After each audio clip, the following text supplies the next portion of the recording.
प्यारे बच्चों, NCERT coaching में आप सभी का स्वागत है। सबसे पहला हमारा प्रश्न है कि सूर सागर का सबसे चर्चित प्रसंग है तो भ्रमर गीत। परंपरा बनाम आधुनिकता पाठ के लेखक है आचार्य प्रसाद द्विवेदी। नर्मदा का उद्गम स्थल है तो अमरकंटक। देवकी पुत्र में समास है तो तत्पुरुष। और अद्भुत रस का जो स्थायी भाव है वो होता है विष में। ठीक है, और इसी प्रकार अब दूसरा है प्रश्न हमारा, रिक्त स्थानों की पूर्ति कीजिए। तो चतुर चितेरे कुर पंक्ति के कवि किसके द्वारा लिखी गई है, मतलब ये तो ये लिखी गई है बिहारी जी के द्वारा। आधुनिकता का विरोध करती है, किसका विरोध करती है आधुनिकता, तो संप्रदाय का। सुश्रुत संहिता में शल्य यंत्रों की जो संख्या है वो 101 बताई गई है। अर्थ के आधार पर वाक्य 8 प्रकार के होते हैं और जिसके प्रति स्थायी भाव उत्पन्न हो वहाँ क्या कहलाता है, तो वहाँ उद्दीपन कहलाता है। ठीक है, अब आइए अब हम एक वाक्य में उत्तरों को देखते हैं। साधु से क्या नहीं पूछना चाहिए, तो साधु से हमेशा उनकी जाति के बारे में नहीं पूछना चाहिए। पंजाब केसरी के नाम से कौन प्रसिद्ध है, तो पंजाब केसरी के नाम से लाला लाजपत राय प्रसिद्ध है। और शल्य चिकित्सा के प्रवर्तक कौन है, तो शल्य चिकित्सा के प्रवर्तक है सुश्रुत। और चौथा है अपना कि उपासना करने वाला क्या कहलाता है, तो उपासना करने वाला हमेशा उपासक कहलाता है। और रस के कितने अंग होते हैं, तो 4 होते हैं। तो प्यारे बच्चों, आप इनको इस प्रकार लिखिएगा। ये मैंने पहले से लिख के भी रखे, आप उत्तर क्रमांक ये पहला स्क्रीनशॉट ले लीजिए। इस प्रकार आपको उत्तर की हेडिंग डालनी है, ये आपको आंसर है। और दूसरा पहले स्क्रीनशॉट ले लीजिए, उत्तर क्रमांक 1 का उत्तर है ये पूरे। फिर इसके बाद में आप उत्तर क्रमांक 2, ठीक है, स्क्रीनशॉट ले लीजिए। इसके बाद में आपको लेना है ये चौथा और पांचवा रह गया तो उसका। और फिर अब आप ले लीजिए ये उत्तर क्रमांक 3 का स्क्रीनशॉट। ठीक है, अब हम आते हैं जोड़ी पर। तो जोड़ी देख लेते हैं। देखिए, जो विनय पत्रिका है वो है तुलसीदास जी का के द्वारा रचित है। गेवोल गुलाब ये है राम वृक्ष बेनीपुरी। लोक संस्कृति की स्मृति रेखा नर्मदा क्या है, यात्रा वृत्तांत है। और करुण रस का जो आंसर बनेगा वो है शोक रस, शोक जो है इसका स्थायी भाव है। और वक्रोक्ति क्या है, ये एक अलंकार है। ठीक है, तो इस प्रकार आप इसके भी स्क्रीनशॉट ले लीजिए। ये है जोड़ी। जोड़ी को भी आपको इस तरह लिखना है। वो गलती से मेरे हाथ से पहला दूसरा लिख दिया था, इस कारण से पहला नंबर पर आप यहाँ सेट कर दीजिएगा। ठीक है, ये आपका जोड़ी हो गई। ठीक है, अब हम आते हैं इनके क्वेश्चन आंसरों पर। देखिए, प्रश्न क्रमांक आपका 5 है। ये आपसे पूछा गया है कि सूरदास ने निर्गुण की अपेक्षा सगुण को श्रेयस्कर क्यों माना है। तो अब हम इसका उत्तर देखते हैं। देखिए, ये है आपका उत्तर क्रमांक 5। ठीक है, यहाँ पर मैं लिख भी देता हूँ, ये आपका उत्तर क्रमांक 5। इसको आप स्क्रीनशॉट ले लीजिए और अपनी कॉपी में नोटबुक में उतार लीजिएगा। ठीक है, अब देखते हैं प्रश्न क्रमांक 6।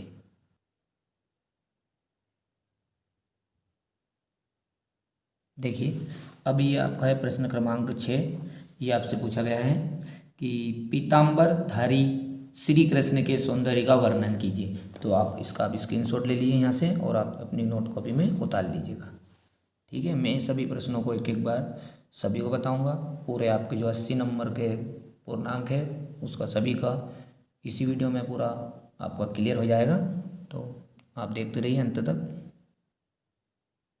अब देखिए, आपका जो प्रश्न क्रमांक 7 है ये आपसे पूछा गया है। ये देखिए, मेरे में तो ये नंबर 1 है, पर आपका जो क्वेश्चन है वो है आपकी पेपर में प्रश्न क्रमांक 7। भारतेंदु युगीन काव्य की प्रमुख विशेषता बताइए। ठीक है, तो आपका ये स्क्रीनशॉट ले लीजिएगा। समाज सुधार का भाव, राष्ट्रीय चेतना, प्रकृति चित्रण, भक्ति भावना और श्रृंगार का वर्णन। तो आप ये आपका कौन सा क्वेश्चन है, 7वां। ठीक है,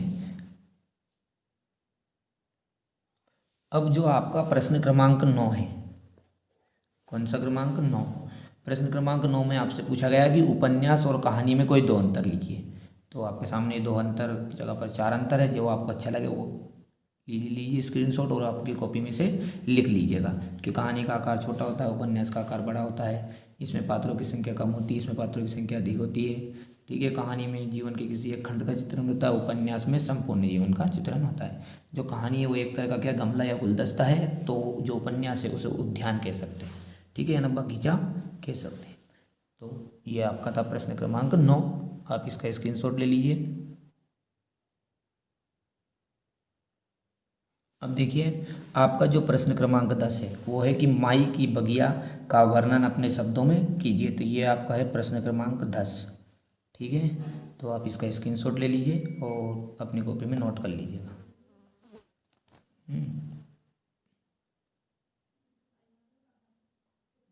देखिए आपका जो प्रश्न क्रमांक 11 है, इसमें आपसे पूछा गया है कि निम्नलिखित वाक्यों को निर्देशानुसार परिवर्तित कीजिए। मोहन राजगढ़ में रहता है, इसका निषेधावाचक वाक्य बनाना है आपको, तो मतलब मोहन राजगढ़ में नहीं रहता है। ठीक है, और मीरा सुंदर है, इसका विस्मयादि सूचक वाक्य आपको बनाना है। तो ओहो मीरा सुंदर है, या फिर अपन लिख सकते हैं आहा मीरा सुंदर है। ठीक है, तो आप ये लिख दीजिएगा, ये आपका प्रश्न नंबर 11वां है। अब आगे देखते हैं प्यारे बच्चों, तो आपका प्रश्न नंबर है 12वां। ये आपसे पूछा गया कि वक्रोक्ति अलंकार की परिभाषा उदाहरण सहित समझाइए। आपके इसमें इस प्रकार प्रश्न है, तो ये आपकी वक्रोक्ति अलंकार की परिभाषा हो गई और ये आपका इसका उदाहरण हो गया। ठीक है, कौन तुम है घनश्याम, हम तो बरसों कित जाई।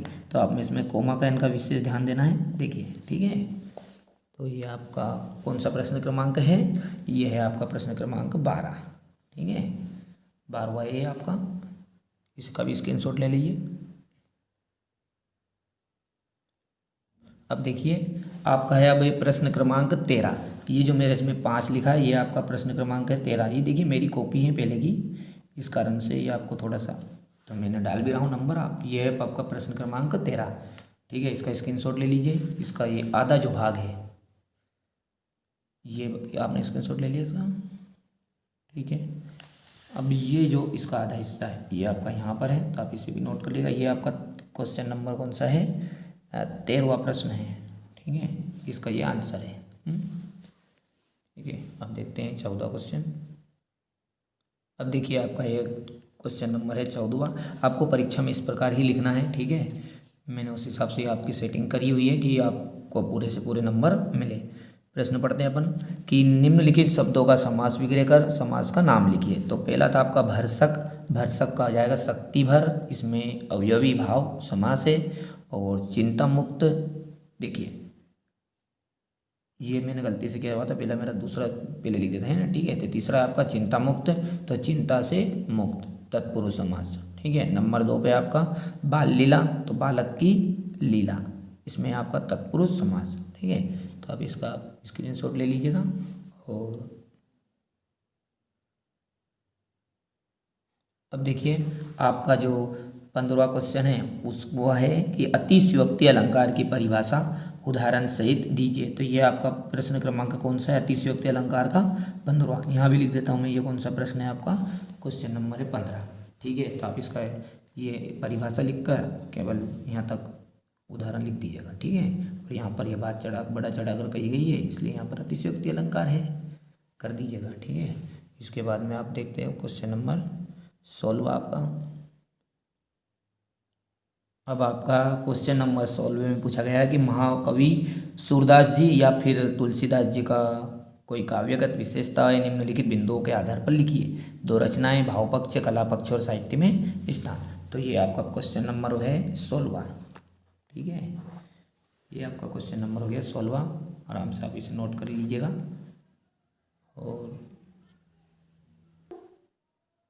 अब प्यारे बच्चों आपका है क्वेश्चन नंबर 17वां। ये आपका हजारी प्रसाद जी के ऊपर से आपको लेखक परिचय लिखना है। तो ये इनकी रचनाएं, ये भाषा, ये शैली, इसी प्रकार आपको वार्षिक परीक्षा में भी लिख कर आना है। आप तरीका सीख लीजिएगा, और यदि आपको तरीका लिखने में कोई समस्या आती है तो आप मुझसे संपर्क भी कर सकते हैं।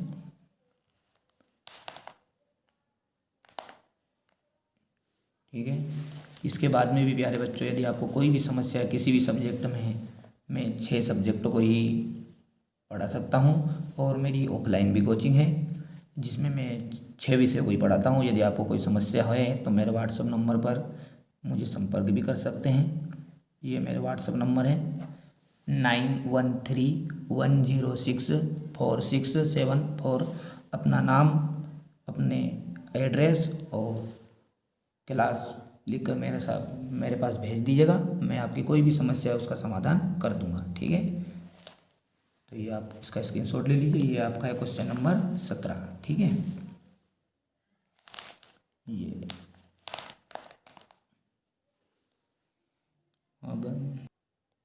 अब देखिए प्यारे बच्चों, आपका है क्वेश्चन नंबर 21वां।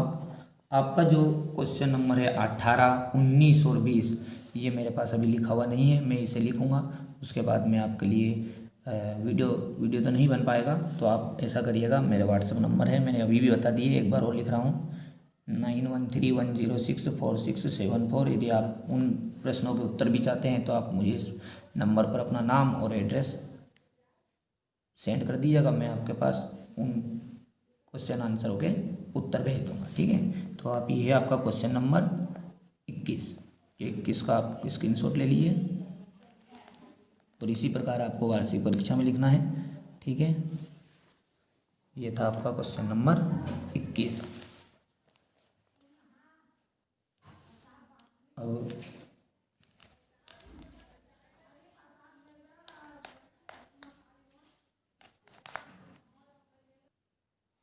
प्यारे बच्चों, अब है आपका क्वेश्चन नंबर 22, और 22 में आपसे एक विषय पर किसी पर एक पर निबंध लिखना है। तो आपका ये निबंध है विद्यार्थी और अनुशासन के ऊपर से। आप इस प्रकार इसे लिख सकते हैं। यदि आपके पास कुंजी उपलब्ध है परीक्षा दिन, तो यहाँ पेज नंबर 139 पर है। ठीक है। और नहीं है तो आप स्क्रीनशॉट ले लीजिए। ठीक है। ये आपका दूसरा स्क्रीनशॉट ले लीजिए यहाँ से, ये। ठीक है। और आप इन्हें बच्चे को भी में नोट करिएगा। ठीक है। अभी आपकी एक रूपरेखा का और प्रश्न बचा है, और अब ये लास्ट में आपका क्वेश्चन नंबर 22 के ऊपर जो आपको 12 नंबर में रूपरेखा दी गई है, तो उसमें पुस्तकालय का महत्व से आपकी ये रूपरेखा इस प्रकार बनेगी। देखिए प्यारे बच्चों, आपको यदि परीक्षा में ज़्यादा से ज़्यादा परसेंटेज बनानी है तो आपको लिखने का तरीका ऐसे ही रखना पड़ेगा। ठीक है। तो ये मेरा प्रयास रहा छोटा सा आपके लिए। यदि आपको कुछ समझ में आता है, नहीं आता है, तो आप मुझे व्हाट्सएप नंबर पर मैसेज कर सकते हैं। मैं आपकी कोई भी समस्या होगी उसका समाधान करने का प्रयास ज़रूर करूँगा। ठीक है।